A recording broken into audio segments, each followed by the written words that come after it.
Bienvenue sur la chaîne YouTube Mystère et Savoir. Aujourd'hui, nous vous embarquons dans une enquête fascinante, un voyage à la croisée du mystère, de l'histoire et de la foi. Vous avez sans doute entendu parler de la tombe de Jésus, mais que savons-nous réellement?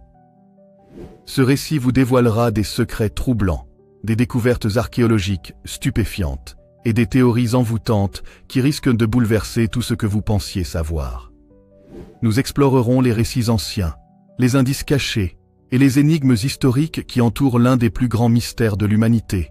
Où repose véritablement Jésus-Christ? Son tombeau a-t-il été découvert? Ou existe-t-il un secret que l'Église et les puissants de ce monde préfèrent garder sous silence? Dans cette série, nous plongerons dans les textes sacrés, examinerons des preuves scientifiques et confronterons les témoignages à la lumière des faits. Préparez-vous à une aventure intellectuelle et spirituelle qui pourrait bien changer votre regard sur l'histoire.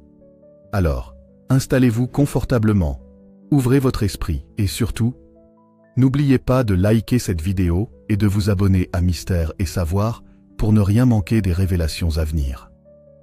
Activez la cloche pour être les premiers informés de nos prochaines explorations et partagez cette vidéo avec vos proches. Ce que nous allons révéler ici mérite d'être connu de tous. Sans plus attendre, entrons dans les profondeurs du mystère. Jésus et son tombeau, vérité, foi et découvertes historiques. L'histoire de Jésus-Christ est sans doute l'une des plus fascinantes et énigmatiques de toute l'humanité. Sa naissance, sa vie, sa crucifixion et, surtout, sa résurrection ont façonné le monde tel que nous le connaissons aujourd'hui. Mais une question persiste depuis des millénaires. Où repose réellement Jésus? A-t-il vraiment été enterré dans le Saint-Sépulcre à Jérusalem, comme l'affirme la tradition chrétienne? Y a-t-il d'autres sites qui prétendent être son véritable tombeau? Des découvertes récentes pourraient-elles remettre en question notre compréhension de l'histoire? Pour comprendre où Jésus a été enterré, nous devons d'abord nous tourner vers les seules sources écrites que nous possédons sur sa vie et sa mort, les évangiles. Après sa crucifixion sur ordre du gouverneur romain Ponce Pilate, Jésus est descendu de la croix par un homme nommé Joseph d'Arimathie, un membre influent du Sanhédrin qui, selon les textes, était secrètement un disciple du Christ. L'évangile de Matthieu, 27, 59, 60, rapporte: Joseph prit le corps, l'enveloppa d'un linceul propre et le déposa dans un tombeau neuf qu'il s'était fait tailler dans le roc. Puis il roula une grande pierre à l'entrée du tombeau et s'en alla. D'autres évangiles confirment ce récit, ajoutant que des gardes romains furent postés devant le tombeau afin d'empêcher ses disciples de voler le corps et de proclamer une fausse résurrection. Mais l'élément le plus intrigant est que, selon les textes, le tombeau fut découvert vide 3 jours plus tard, marquant ainsi l'un des fondements du christianisme, la résurrection de Jésus-Christ. Alors, ce tombeau a-t-il réellement existé? Et si oui, où se trouve-t-il aujourd'hui? La tradition chrétienne désigne le Saint-Sépulcre, à Jérusalem, comme le véritable tombeau de Jésus. Ce site, découvert au IVe siècle par l'impératrice Hélène, mère de l'empereur Constantin, est aujourd'hui l'un des lieux de pèlerinage les plus importants au monde. Mais peut-on vraiment s'y fier? En 2016, une équipe d'archéologues dirigée par l'Université nationale technique d'Athènes a mené une étude approfondie du tombeau supposé du Christ. Lorsqu'ils ont ouvert la pierre tombale pour la première fois en plusieurs siècles, ils ont découvert une couche de marbre datant de l'époque des croisades et, en dessous, une dalle de calcaire qui pourrait correspondre à la tombe originale. Mais cela prouve-t-il qu'il s'agit bien du tombeau de Jésus? Certains chercheurs en doutent. Un autre site prétendant être la véritable sépulture du Christ se trouve à quelques kilomètres du Saint-Sépulcre. Il s'agit du tombeau du Jardin, un lieu découvert au XIXe siècle par un officier britannique, Charles Gordon. Ce tombeau présente des caractéristiques intrigantes. Il est taillé dans la roche, comme le décrivent les évangiles. Il correspond au style funéraire juif du 1er siècle.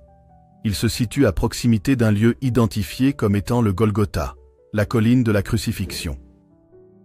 Les défenseurs de cette hypothèse affirment que l'emplacement du Saint-Sépulcre est trop urbanisé et que le tombeau du Jardin correspond bien mieux à la description biblique. Alors, se pourrait-il que l'Église se soit trompée depuis des siècles? Ces dernières décennies, plusieurs fouilles archéologiques ont révélé des éléments fascinants. En 1981, une équipe d'archéologues israéliens a découvert le tombeau de Talpio, un site contenant plusieurs ossuaires, boîtes funéraires, avec des inscriptions en araméen, dont certaines portaient des noms comme Jésus, Marie et Joseph. Pour certains chercheurs, il pourrait s'agir de la véritable sépulture familiale de Jésus. En 2007, le cinéaste James Cameron, réalisateur de Titanic, a produit un documentaire affirmant que ces découvertes pourraient remettre en cause la résurrection du Christ, déclenchant un immense tollé dans la communauté chrétienne. En 2020, une équipe d'archéologues a utilisé la technologie du radar à pénétration de sol pour analyser le sous-sol du Saint-Sépulcre. Leurs résultats ont révélé des structures encore inconnues, datant du 1er siècle. Se pourrait-il qu'une nouvelle révélation soit en préparation ? L'existence d'un tombeau ayant accueilli Jésus semble presque certaine, mais son emplacement exact demeure un mystère. Plusieurs sites revendiquent ce titre, chacun avec ses propres arguments et ses défenseurs passionnés. Mais une question encore plus troublante persiste. Jésus a-t-il réellement été enterré quelque part ?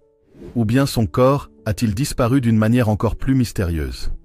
D'après les évangiles, Jésus est mort sur la croix un vendredi après-midi, juste avant le début du sabbat juif. Son corps est déposé dans un tombeau scellé par une grande pierre et surveillé par des gardes romains.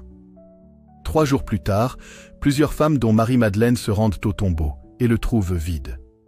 Un ange leur apparaît et annonce que Jésus est ressuscité. Peu après, les disciples affirment l'avoir vu, parlant et mangeant avec eux avant de monter au ciel. Mais si ce récit est un fondement de la foi chrétienne, il pose une question fondamentale. Avons-nous des preuves concrètes d'une telle résurrection ?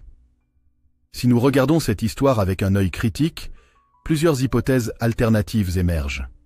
L'une des théories les plus anciennes et les plus controversées est celle du vol du corps de Jésus. Cette idée est évoquée dès l'époque de la rédaction des évangiles. Pendant qu'elles étaient en chemin, quelques gardes entrèrent dans la ville et annoncèrent au chef des prêtres tout ce qui était arrivé. Ceux-ci, après avoir tenu conseil avec les anciens, donnèrent une forte somme d'argent aux soldats avec cette consigne. Dites, ces disciples sont venus de nuit voler le corps pendant que nous dormions. Matthieu 28, 11, 13. Si les propres évangiles rapportent cette accusation, c'est qu'elle circulait déjà au 1er siècle. Pourquoi les disciples auraient-ils volé le corps ? Pour faire croire à une résurrection et ainsi assurer la survie du mouvement chrétien. Par crainte que Jésus ne soit jeté dans une fosse commune avec les autres criminels exécutés. Pour lui donner une sépulture secrète, loin des Romains et des autorités juives. Mais un problème majeur se pose. Comment les disciples auraient-ils pu tromper les gardes romains, ouvrir la tombe et emporter le corps sans être arrêtés ? Certains historiens avancent que les gardes auraient pu être soudoyés ou endormis, permettant aux partisans de Jésus d'exécuter leur plan. Mais une autre théorie encore plus étrange prend une toute autre direction. L'idée que Jésus n'était peut-être pas réellement mort sur la croix est une hypothèse qui a fasciné de nombreux chercheurs et théologiens. Selon cette théorie, Jésus aurait survécu à la crucifixion et se serait réveillé dans son tombeau. Une fois sorti, avec l'aide de ses disciples ou d'un autre allié, il aurait quitté Jérusalem pour se cacher, peut-être même loin de la Judée. Certains éléments appuient cette hypothèse. La crucifixion ne tuait pas toujours immédiatement. Des condamnés pouvaient agoniser plusieurs jours. Or, Jésus est déclaré mort après seulement 6 heures sur la croix, un laps de temps inhabituellement court. Le coup de lance. L'évangile de Jean raconte qu'un soldat romain transperça le flanc de Jésus et que de l'eau et du sang en sortirent, ce qui pourrait indiquer une personne encore vivante. Les soins post-mortem. Nicodème et Joseph d'Arimathie ont oint le corps de Jésus avec des aromates. Certains pensent qu'il s'agissait en réalité de traitements pour le soigner, plutôt que pour embaumer un mort. Si Jésus avait survécu, où serait-il allé ? Des textes apocryphes et des légendes suggèrent qu'il aurait voyagé en Inde, en Égypte ou même en Gaule. Une tombe vénérée au Cachemire est même désignée par certains comme la sépulture finale de Jésus. Mais une autre hypothèse, plus politique, mérite notre attention. Et si la disparition du corps de Jésus était une opération orchestrée par les autorités romaines elles-mêmes? Certains historiens avancent que Ponce Pilate, voulant éviter des troubles politiques, aurait ordonné la disparition du corps pour empêcher toute vénération autour du tombeau. D'autres pensent que les chefs religieux juifs auraient fait déplacer le corps pour éviter que le lieu ne devienne un sanctuaire révolutionnaire. Le problème avec ces hypothèses est qu'aucune trace écrite officielle ne les confirme. Si Rome ou le Sanhédrin avaient caché le corps, ils auraient pu exhiber ses restes plus tard pour tuer dans l'œuf la croyance en la résurrection. Ou bien, voulaient-ils cacher une vérité encore plus grande? Un autre débat théologique est de savoir si la résurrection de Jésus était un événement physique, son corps ayant littéralement disparu du tombeau, ou une expérience spirituelle vécue par ses disciples. Certains chercheurs affirment que les premières descriptions de la résurrection parlent d'un Jésus glorieux, difficilement reconnaissable, qui apparaît et disparaît mystérieusement. Était-ce une expérience mystique collective, une vision transmise par la foi, ou un phénomène encore inexpliqué? Les débats sur cette question continuent d'agiter les théologiens et les historiens. Comme nous l'avons vu plus haut, l'église du Saint-Sépulcre est considérée depuis des siècles comme le site officiel du tombeau de Jésus. Mais cette affirmation repose-t-elle sur des faits historiques solides? Les fouilles récentes du Saint-Sépulcre, 2016-2017. En 2016, une équipe d'archéologues dirigée par l'Université nationale technique d'Athènes a entrepris une étude approfondie du tombeau présumé du Christ. Que s'est-il passé? Pour la première fois depuis des siècles, la dalle recouvrant le tombeau a été soulevée. En dessous, une ancienne dalle en calcaire a été retrouvée, correspondant à l'époque où Jésus aurait été enterré. Des analyses au carbone 14 ont confirmé que certaines structures remontaient bien au 1er siècle, période correspondant à la crucifixion du Christ. Ces découvertes confirment-elles que le Saint-Sépulcre est bien le tombeau de Jésus? Pas forcément. De nombreux experts pensent que l'identification du site au IVe siècle par l'impératrice Hélène repose sur des traditions tardives et non sur des preuves archéologiques solides. D'autres chercheurs avancent que le véritable tombeau aurait pu être détruit ou oublié au fil des siècles, laissant place à des interprétations erronées. Mais ce n'est pas la seule piste à explorer. En 1980, un groupe d'archéologues israéliens dirigé par Amos Kloner découvre une grotte funéraire dans le quartier de Talpiot, à Jérusalem. À l'intérieur, ils trouvent des ossuaires, boîtes funéraires datant du 1er siècle, portant des inscriptions en araméen. Jéchoua bar Yosef. Jésus, fils de Joseph. Maria, Marie. José. Joseph, diminutif courant du frère de Jésus. Mariamne et Mara. Marie-Madeleine.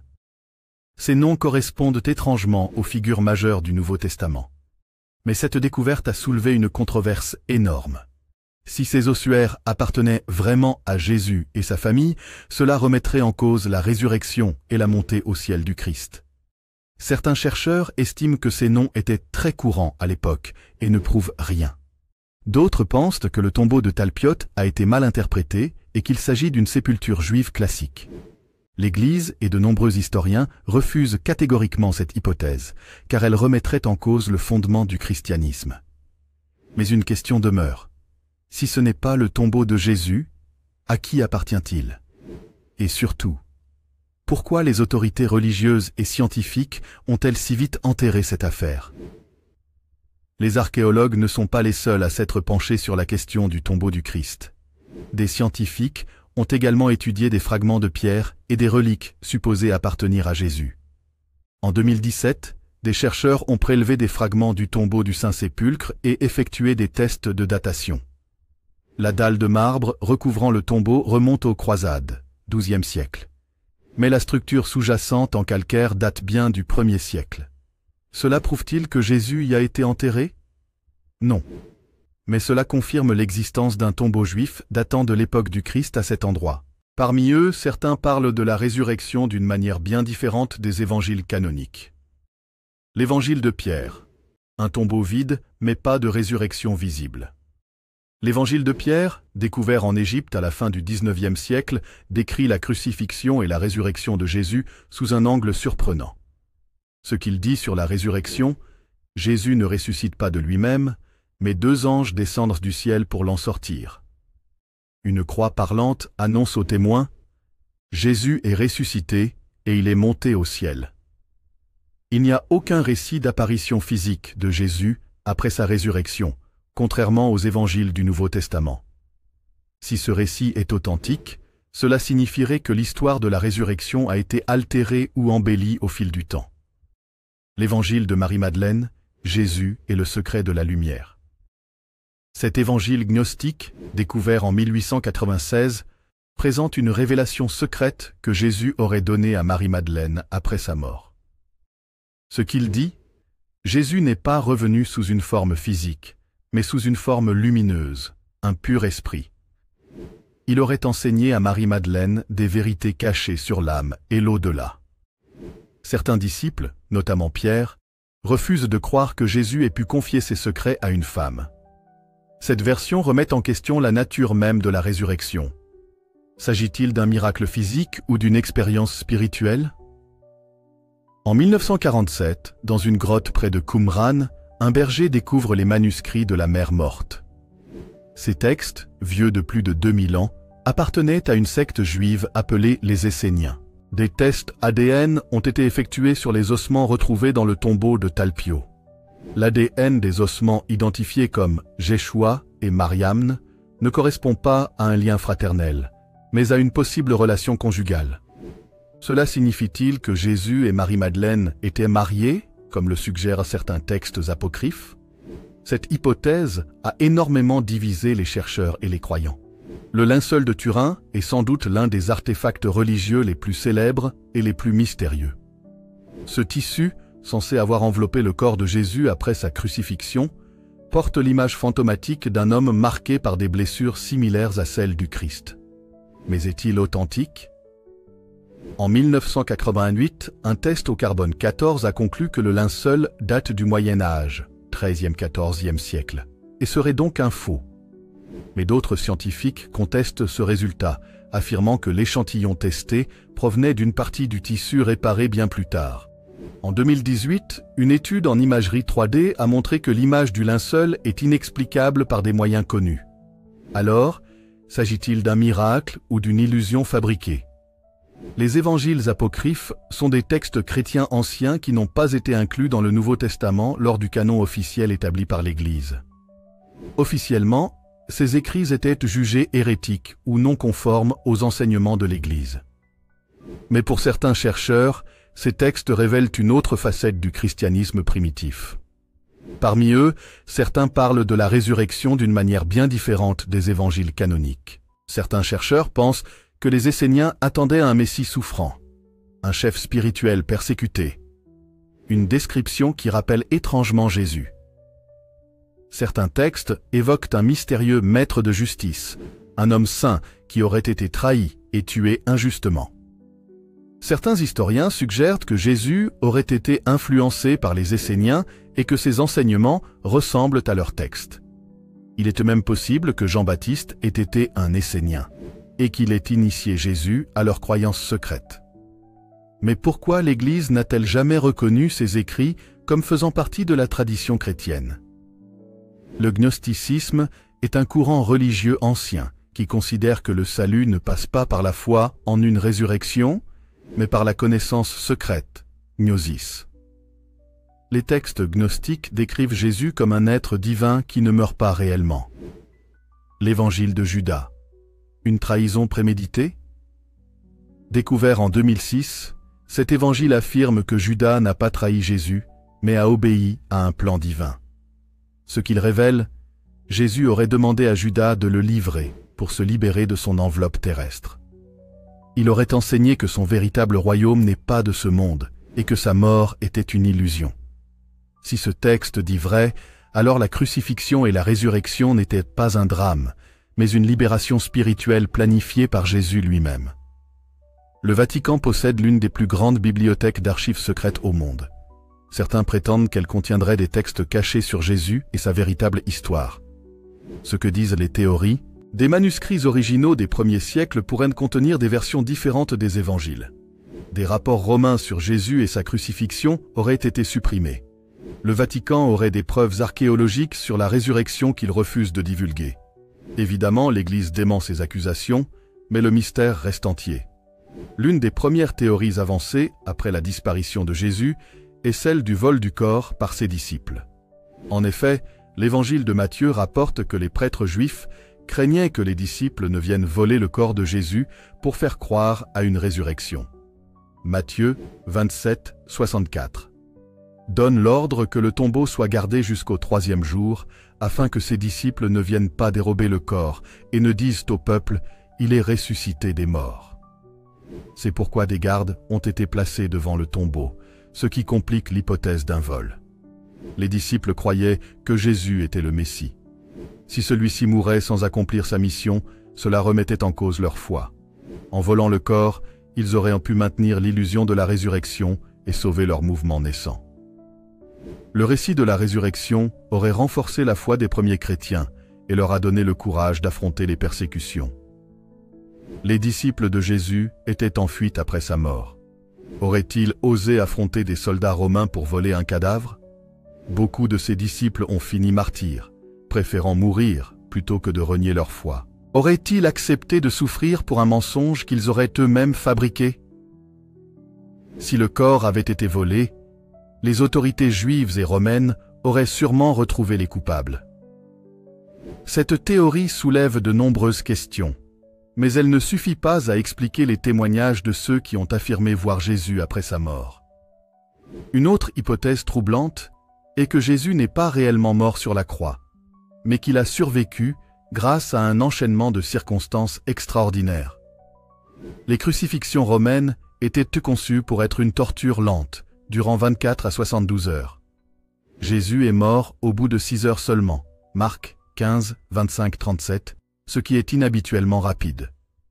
Lorsqu'on annonce à Ponce Pilate que Jésus est déjà mort, il est surpris, Marc 15, 44. Un soldat romain perce le flanc de Jésus avec une lance, et il en sort du sang et de l'eau, Jean 19, 34. Selon certains médecins, cela pourrait être un signe que son cœur battait encore. Un riche membre du Sanhédrin, Joseph d'Arimathie, réclame immédiatement le corps et l'enterre dans un tombeau privé. Était-ce une manière de le protéger et de lui permettre de se rétablir en secret? Des chercheurs pensent que Jésus aurait pu entrer dans un état de coma profond à cause du choc et de l'épuisement. Dans cet état, il aurait donné l'impression d'être mort, sans l'être réellement. Après avoir été placé dans le tombeau, il aurait pu reprendre connaissance et s'échapper avec l'aide de ses proches. Si cette hypothèse est vraie, où Jésus est-il allé ensuite? Certaines traditions et manuscrits anciens prétendent que Jésus a voyagé en Orient après la crucifixion. Des textes indiens et tibétains parlent d'un sage nommé Issa. Au XIXe siècle, des explorateurs russes ont découvert au Tibet un texte bouddhiste mentionnant un sage nommé Issa, qui enseignait l'amour et la compassion. Selon cette légende, Issa aurait passé plusieurs années en Inde avant de retourner au Moyen-Orient. À Srinagar, au Cachemire, un ancien tombeau est vénéré par certains comme la tombe de Jésus. Cette tombe, appelée Rosabal, contient des inscriptions évoquant un prophète venu de l'Ouest, le symbolisme indien dans les paroles de Jésus. Certains spécialistes voient des influences hindoues et bouddhistes dans les enseignements de Jésus, ce qui suggère qu'il aurait pu être influencé par les traditions orientales. Si Jésus a survécu et voyagé en Inde, cela expliquerait l'absence totale de son corps en Palestine. Certains pensent que des sociétés secrètes, comme les Templiers ou les francs-maçons, détiendraient des documents cachés sur la véritable destinée de Jésus. Selon certaines théories, Jésus aurait laissé un enseignement secret, transmis à une élite. Ces enseignements seraient liés à la quête du Graal et aux Templiers. Des manuscrits cachés dans le Vatican ou en France pourraient révéler la vérité sur son voyage après la crucifixion. Mais ces documents n'ont jamais été révélés au public. La résurrection de Jésus est le cœur du christianisme. Selon les évangiles, Jésus est apparu à ses disciples et à plus de 500 témoins après sa mort. 1 Corinthiens 15, 6. Mais d'un point de vue historique, nous avons plusieurs théories opposées. 1. La version chrétienne, officielle. Jésus est vraiment ressuscité. Son corps transformé a quitté le tombeau, et il est monté au ciel. 2.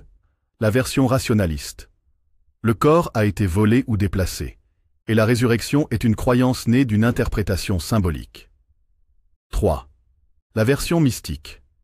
Jésus n'est jamais vraiment mort, et il a poursuivi sa mission ailleurs, sous une autre identité. Pourquoi le tombeau de Jésus reste-t-il introuvable? Si la résurrection est un événement surnaturel, alors aucune trace matérielle ne pourra jamais être trouvée. Mais si c'est une invention historique, qui a caché la vérité?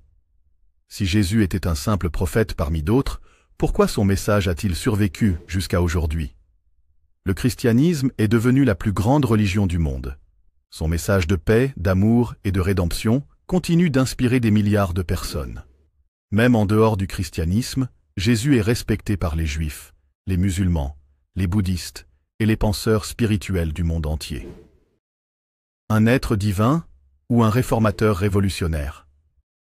Certains historiens voient en Jésus un maître spirituel, un guide révolutionnaire qui a tenté de réformer le judaïsme. Il a prêché un message de tolérance et d'égalité qui défiait le pouvoir religieux de son époque. Il a refusé l'accumulation de richesses, ce qui le rendait dangereux pour l'élite romaine et juive.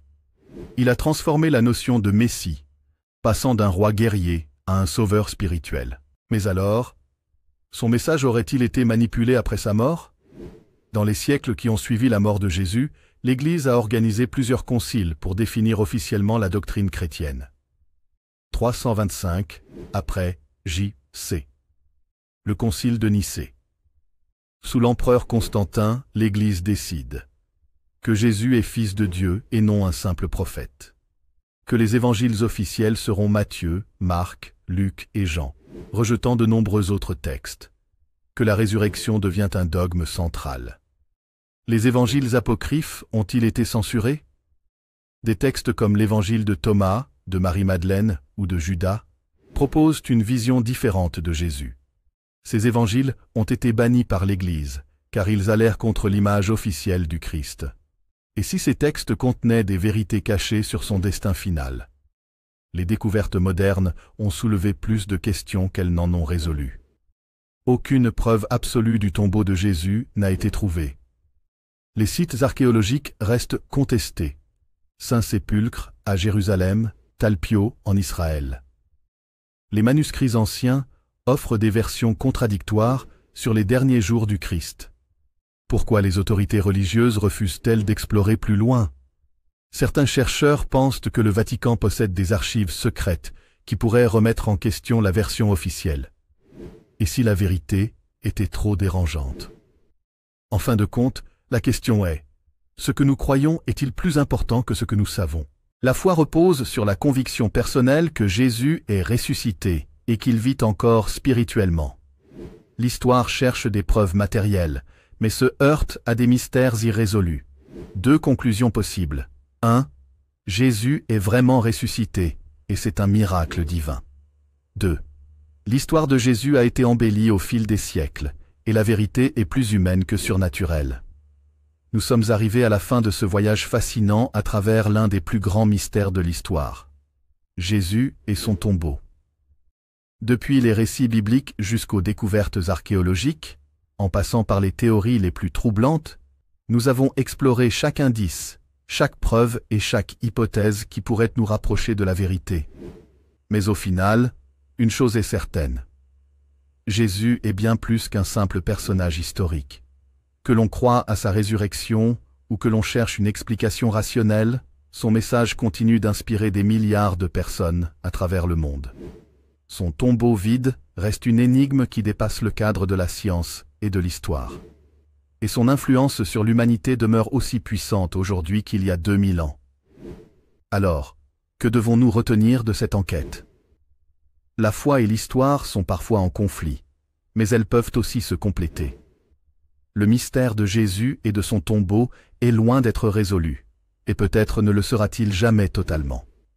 Ce que nous choisissons de croire dépend non seulement des preuves, mais aussi de notre propre cheminement spirituel et personnel. Y aura-t-il un jour une révélation qui changera tout ce que nous savons? De nouvelles découvertes archéologiques pourraient-elles bouleverser notre vision du passé? Seul l'avenir nous le dira. Un grand merci à vous. Si vous avez suivi cette vidéo jusqu'à la fin, je tiens à vous remercier du fond du cœur. Votre curiosité, votre ouverture d'esprit et votre passion pour la vérité sont ce qui rend cette communauté si spéciale. Si ce récit vous a intrigué, ému ou fait réfléchir, n'hésitez pas à partager votre avis en commentaire. Abonnez-vous à la chaîne Mystère et Savoir pour ne rien manquer des prochaines enquêtes fascinantes. Laissez un like et activez la cloche pour être informé des nouvelles vidéos.